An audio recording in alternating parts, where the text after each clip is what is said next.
This podcast is powered by the pros at Paschal Air Plumbing and Electric. Arkansas owned, Arkansas operated. GoPaschal.com. All right, maybe the most important question. Have you gotten your dad a Father's Day gift present yet for Sunday? Yes. Okay. But we're going to keep that quiet. We're going to keep. Yeah. Okay. All right. We'll go on for that. Well, you have it's funny. The first time I think that I saw you here was actually at a Boys and Girls Club. You, two brothers, and Derek and your mom were just doing through some shooting drills. And I was just reading up a little bit, just some background knowledge. You've talked about your dad crediting him a big portion of your shot. You even said in an interview, like, he knows your shot more than you. Just talk about growing up, your dad pushing you and training you to a certain extent. And it's Father's Day weekend, so we can give him a little credit here this morning. Yeah, man, for sure. He's grown my shot since day one, built it from the ground up. It's kind of funny because he can't shoot at all, so I don't know how it's possible, but he's a student of the game, and he's done a great job with me and my brother Jacob, training our shot, getting it right, understanding, all the mechanics that go into it, even, watching games. He's giving us feedback even at halftime, so it's like he's a guy that I can always look to whenever I'm, going through maybe a shooting slump or just don't know what's up, because he always has the answer, and he always, gives me good information when it comes to that. So just to have somebody in my corner, man, that like you said, I've already said, he knows my shot better than I do. I think it just kind of gives me the upper hand, and I just commend him, and I can, just give him all the glory whenever it comes to the shooting. Yeah. How hard was he on you, Isaiah? I mean, you hear different approaches to guys that go on to do great things like you've done, and Tiger Woods' dad was hard on him and putting him through all the drills. What kind of father and coach was he to you as far as handing out the discipline and making sure you got all the chores done when it came to basketball? Yeah, man. But first, I want to say he's a great father. I couldn't ask for anybody better. But when it came time to step on the floor, it was like no longer father-son relationship. It was coach and player relationship. So I didn't have it easy. He didn't give me any handouts. I know when I first started playing for him on my AAU team, he sat me at the end of the bench. I wasn't even playing. Oh, wow. Yeah. So everything was earned, and he pushed me every single day in practice. I was born around the sport, so falling in love with it was like second nature to me. But as far as like the workouts went, he pushed me day in and day out. Yeah, it was a grind for sure. Yeah. I definitely had to earn my way. So looking back on that now, how big a part was that in the benefits and pushing you to the level you've achieved and getting the NBA? How big a part of the recipe for your success was all of that you went through? I feel like whenever you're pushed for so long and so hard throughout your life, nothing happens as a surprise anymore. No matter what you see, you've been through it all, and I think that just kind of helps with not being shocked with whether no matter the situation that you're in, just being battle tested. I think that's what it was. I was battle tested at a young age, and so making it to each and every step of the way, nothing surprised me. I was ready for it all, and I was ready to take it down. You mentioned being pushed, and by the way, Isaiah Joe is our guest, Northside Grizzly, Arkansas Razorback, and Oklahoma City Thunder shooting guard. You were pushed not just in AAU early days and junior high, but also in high school. I mean, you played with guys like Tevin Brewer, Jalen Williams, Trey Norwood. I mean, these are D1 and professional guys in some cases. How much did it help that your competition in high school maybe got you to college and then helped out just playing those guys week in, week out? Yeah, man, it always helps just to have like-minded guys around you. People who are chasing the same dreams and have the same aspirations. They're putting the same amount of work in, you know what I mean? So just guys that you can, look to your left and your right and know that they have your back and you have theirs, and that they're willing to work, just as hard to achieve the goals that they want to achieve. It's kind of like piggybacking off of each other, just being able to feed off energies and just kind of help push each other along the way. So I mentioned some guys there, Jalen and Arkansas Razorback and Tevin and Trey that have also played college and stuff. You look at the NBA today, obviously you and Jalen being on the same team, Moses at Golden State, even guys that are Arkansas kids like Austin Reeves and Malik Monk. Just what has it been like for you not only to compete against former Razorbacks in the NBA on a nightly basis, but also just to play some Arkansans too every once in a while? Yeah, I mean, it just shows the world that we have them. Arkansas isn't like a a state that people look to and just think, oh, basketball. So just for us to be able to put out professionals in any aspect, I think that just shows the competitive nature that we have here, and that we actually, have the athletes and can produce them. And just being out there playing against, all these Arkansas guys, it's pretty cool to see. Just to see that we're, putting them out each and every year now. I think it's just only going to go up from here. Isaiah, you were drafted by the Sixers, then you end up in Oklahoma City. When they traded for you, it seems like they're on a youth movement. They got a long-term plan. They got you and some young guys that they're trying to build around. What was those conversations like early on, and kind of give us an idea of the vision of what's ahead with the Thunder and the direction they want to go with their roster? Yeah, man. First, I want to say that Oklahoma City has a really great organization. Sam Presti has done a really good job of, picking guys for the team that fit, our game scheme. And I think in having a young team, everybody still showed an extreme amount of professionalism.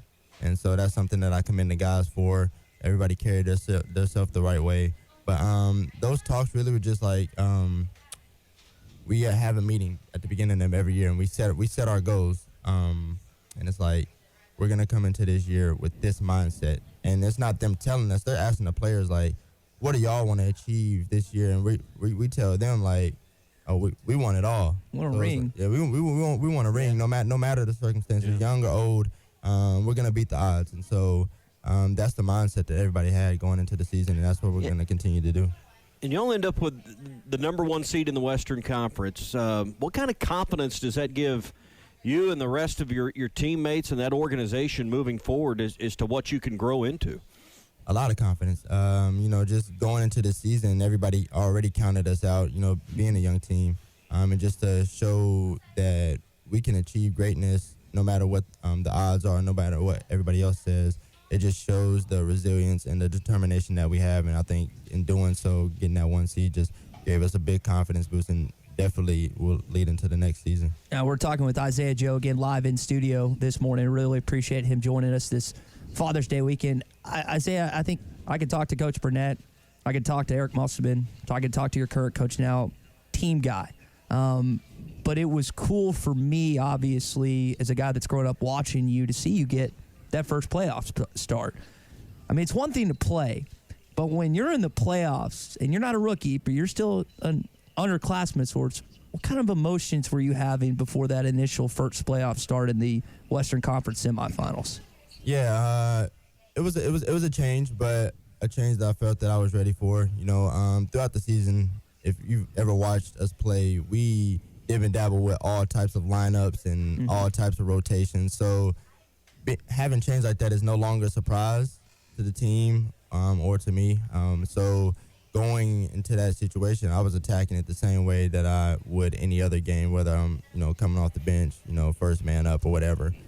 So I was ready to tackle that. The team was ready to tackle that. Unfortunately, the games didn't go like we wanted to, but moving in the future, I'm pretty sure it's still going to be like the same recipe. Yeah, I like that you did an interview about a week or so ago. You were talking with Shams and Michelle Beadle, and one of the things you mentioned is like that championship like taste and like what you guys were close this year. Tommy mentioned you being the number one seed, and it honestly, if you go back to when Kevin and Russ and James and those guys were playing for those initial, people forget that they lost to Dallas. They didn't just immediately get to the finals.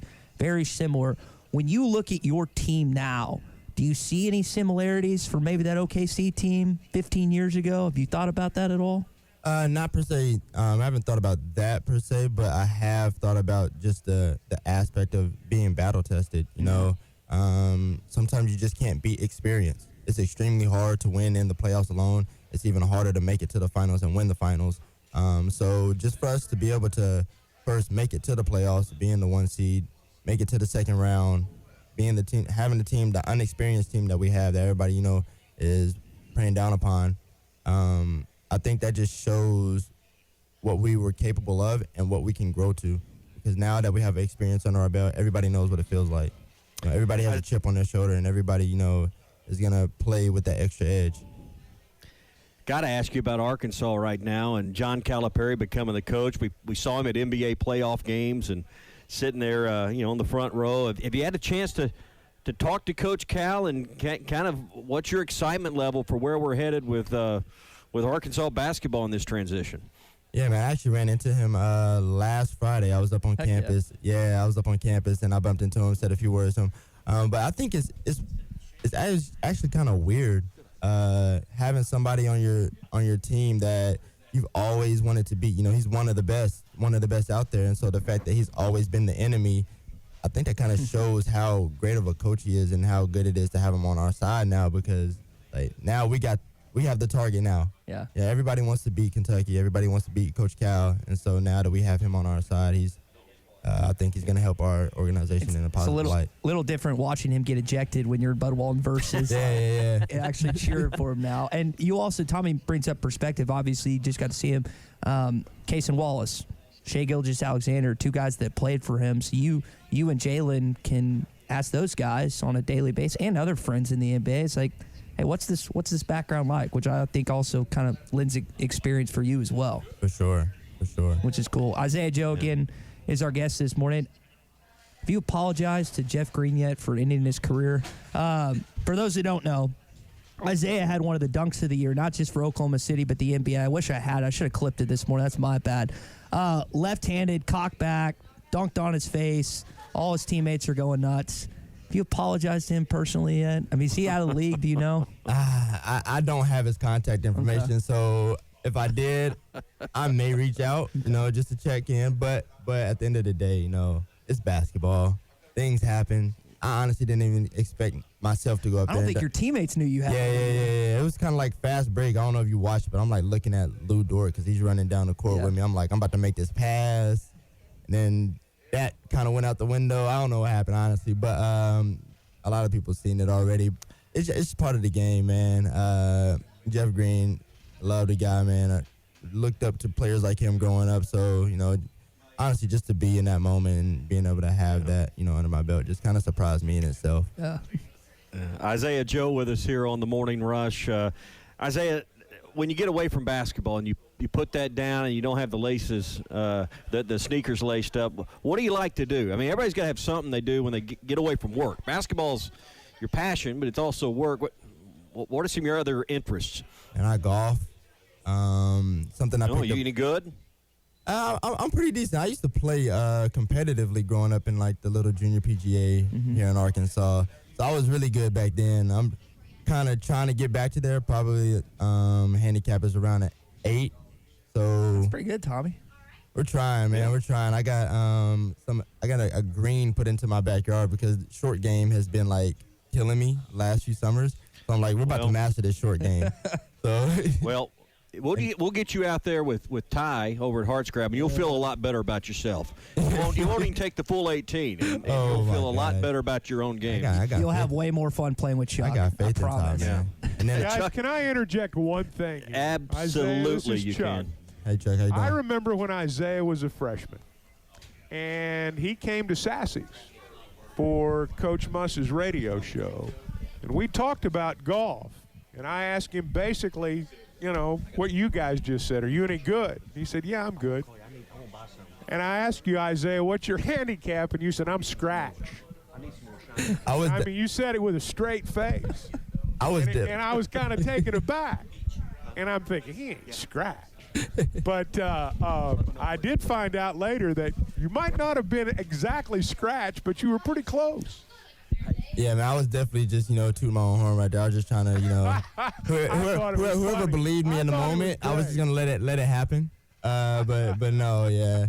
I used to be scratch growing up, but I'm not about your handicap. You know what I mean? Get the bets right. You gotta keep people guessing. Yeah, keep them guessing on that. Well, Isaiah, I know that I know we're kind of running up against it. I could tell just the sense of pride you have still being an Arkansas guy and a Fort Smith guy, which is awesome.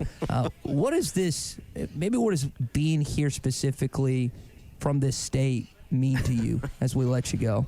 Oh man, just being born and raised here by my amazing parents has been an amazing journey. It's been a cool journey. They I don't know if y'all know, but they both went to Arkansas, and that's where they met. And so just kind of being groomed to love Arkansas more and more over the years I have a deep love for this state and even my city. So it's not a place that, visitors will probably come to, but for me it's home, and it's always going to be home. I'm going to be here every summer. I got my foundation here. Everybody that I work out with, my trainers are here. Everything that I need is out.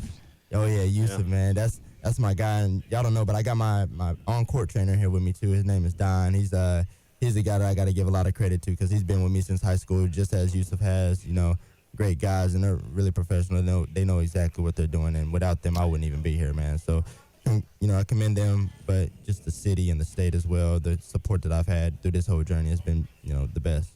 BetOnline is your #1 source for all your betting needs. Get the latest odds, lines, and matchup reports for baseball, boxing, golf, and more. BetOnline continues to be the fastest and easiest way to place your wagers, including live betting and your favorite casino and card games available to play right from your phone. Head to the website or use your mobile device to sign up today and get in on the action. Remember to use our promo code BELIEVE, that's BLEAV, for your 50% welcome bonus on your first deposit. Bet online, where the game starts.